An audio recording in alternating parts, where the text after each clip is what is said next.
Bismillahirrahmanirrahim. Dear students, Assalamu alaikum. Today we are going to discuss the specificity of enzyme. This is the last topic of this chapter. Enzymes का ये last topic है और इसमें specificity of enzymes के हवाले से बेटे हमने कुछ बात पहले भी की थी in the characteristics of enzymes कि enzymes are specific for the type of reaction. एक बात तो हमने ये की थी कि number 1 enzymes are specific for the type of reaction. इसमें बेटे हमने ये बताया था कि there are about more than 2000 different enzymes are there.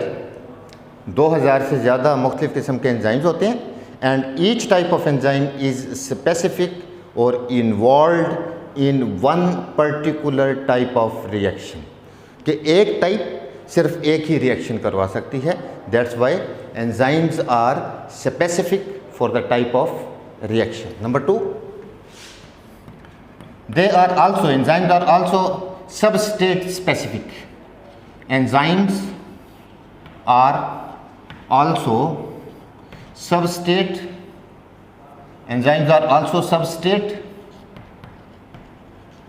specific.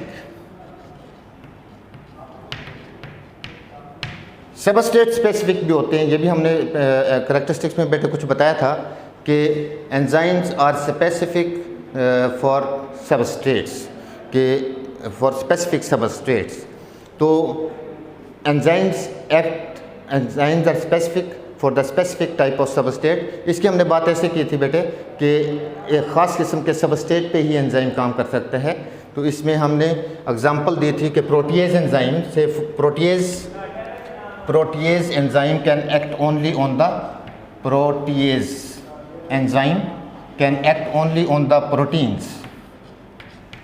And amylase enzyme can act on the carbohydrates, starch पे ही काम करता है. और lipase enzyme that only acts on the lipids.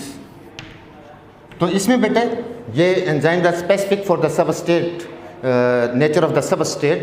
तो इसमें protease enzyme that acts only on the proteins and that breaks the peptide bonds in the proteins but will not act on starch and lipids. ये proteins पे ही काम करेगा, starch और lipids पे काम नहीं करेगा. Similarly amylase enzyme can only act on starch and convert the starch into simple sugars but will not act on lipids and proteins. And lipase enzyme that break the lipids into fatty acids and glycerol but will not act on the starch and proteins. तो इस तरह से enzymes are specific for the nature of the substrate. उसके बाद number 3 है बेटे specificity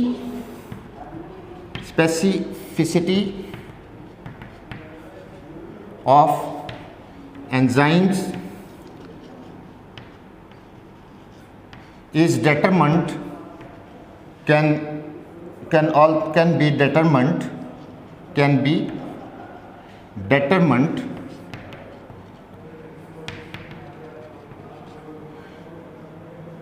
by the shape of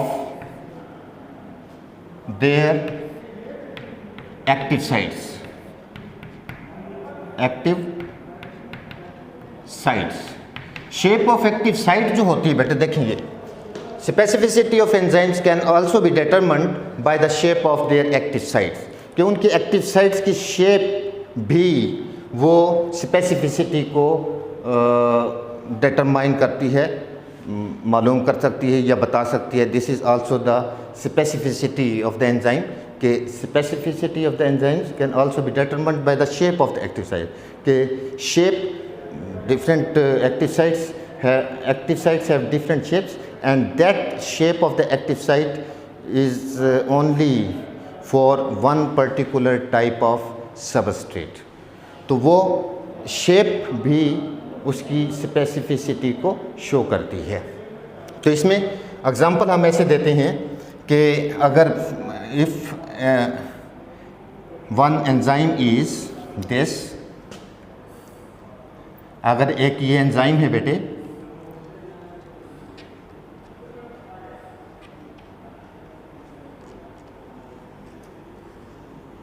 इस enzyme के लिए which substrate will be suitable, which substrate can fit in this enzyme, इस एंजाइम के अंदर कौन सा सबस्ट्रेट फिट हो सकता है। तो इसमें हम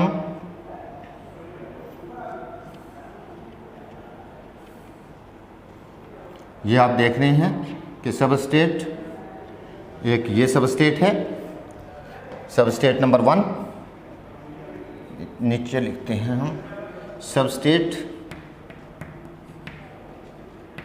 1, और दूसरा substrate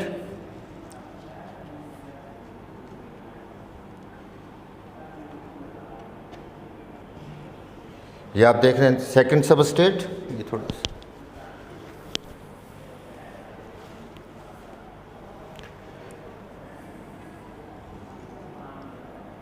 second substrate, substrate 2, substrate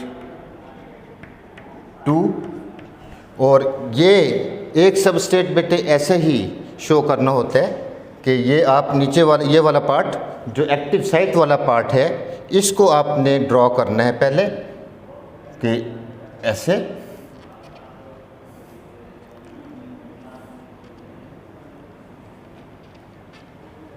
ये this is the substrate number 3, substrate 3, this substrate will only fit into the enzyme. तो ये जो एक्टिव साइट है, इसमें जो हमने specificity of the enzymes can be determined by the shape of their active sites, कि ये जो एक्टिव साइट है एंजाइम की, this is specific for the particular type of a substrate. सिर्फ एक ही सबस्ट्रेट उसके साथ ज्वाइन कर सकता है, और वो सबस्ट्रेट नंबर 3 है। This will fit into the enzyme, ये एंजाइम के अंदर फिट होगा। तो इस तरह से ये हमने, हालांकि पीछे हमने जो पढ़ा था इंड्यूस्ड फिट मॉडल में, थोड़ा सा चेंज तो होती है सबस्ट्रेट की शेप, लेकिन उसका मतलब ये नहीं है कि ये एंजाइम वो जो सबस्ट्रेट की शेप होती है उस एंजाइम बिल्कुल मुख्तलिफ हो, या कोई भी सबस्ट्रेट उसके साथ लगेगा तो वो एंजाइम की एक्टिव साइट अपने अंदर फिट कर लेगी, ऐसे नहीं होता। दे बोथ, उसमें जो लॉक एंड की मॉडल में बताया था कि both enzyme and substrate they have specific shapes that fit exactly into one another. तो वो ऐसे ही है, लेकिन वो एक ख़ास किस्म का एंजाइम अगर थोड़ा उसके अंदर सबस्ट्रेट की शेप चेंज होती है तो वो एक्टिव साइट अपने आप को मोल्ड करके फिट कर लेती है, लेकिन ख़ास किस्म के एंजाइम के लिए ख़ास किस्म का सबस्ट्रेट पे ही उसने काम करना होता है। तो ये था आज का टॉपिक बेटे, स्पेसिफिसिटी ऑफ एंजाइम्स। इसमें मैं आपको कुछ डेफिनेशंस और बताना चाहता हूँ बेटे, जो आपने इस चैप्टर की डेफिनेशंस करनी है। ये मैं इधर लिख देता हूँ, आप इन डेफिनेशंस को अच्छी तरह से तैयार करेंगे। उसमें इस चैप्टर की डेफिनेशंस, ज़्यादातर डेफिनेशंस पूछी जाती हैं इस चैप्टर में से। नंबर 1, पहले बेटे हमने पढ़ा था मेटाबॉलिज्म, मेटाबॉलिज्म ये आपने तैयार करनी है बेटे। फिर एनाबॉलिज्म, कैटाबॉलिज्म, ये सब पढ़ाई जा चुकी हैं, आपने अच्छी तरह से तैयार करनी है। फिर एक ये हमने बताया था कि from which Greek word metabolism is derived, वो भी आप कर लें तैयार। और उसके बाद था बेटे एंजाइम्स के बारे में आपने बताने। एंजाइम्स ये है डेफिनेशंस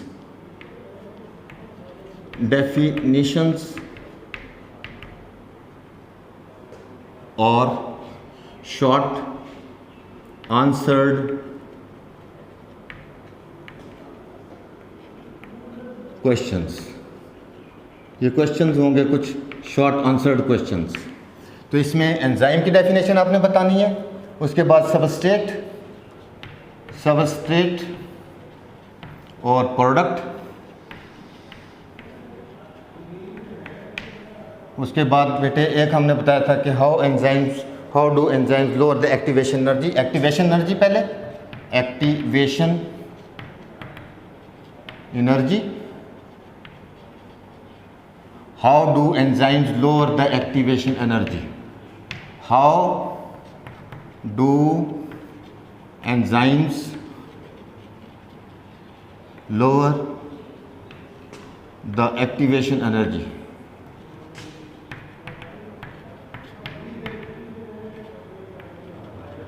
ये बहुत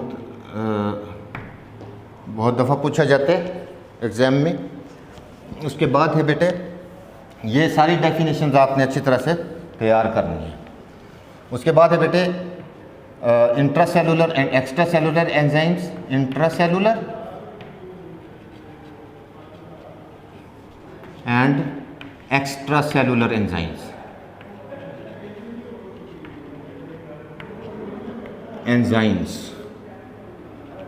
और उसके बाद था बेटे एक्टिव साइट की डेफिनेशन, फिर कोफैक्टर, प्रोस्थेटिक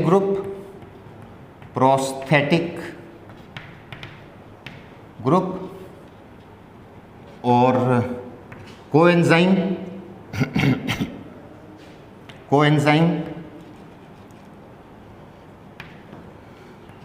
मेटाबॉलिक पाथवे। उसके बाद था बेटे ऑप्टिमम टेम्परेचर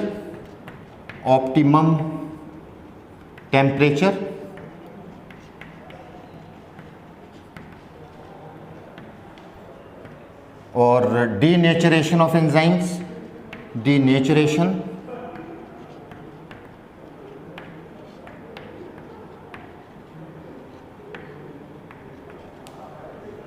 उसके बाद सबस्ट्रेट कंसंट्रेशन में हमने एक पढ़ा था बेटे कि saturation of active site, saturation of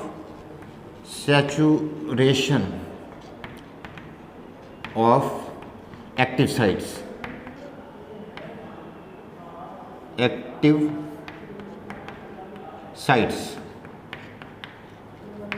और ऑप्टिमम पीएच। तो ये टर्म्स या शॉर्ट आंसर्ड क्वेश्चंस ये बेटे आपने अच्छी तरह से तैयार करनी है। इस चैप्टर में से डेफिनेशन टाइप है, कोई तो वन वर्ड और कुछ एक सेंटेंस पर इनके आंसर्स मौजूद हैं। You will have to learn all these questions accurately. Okay, this is all about the topic. Thank you very much. Okay, Allah Hafiz.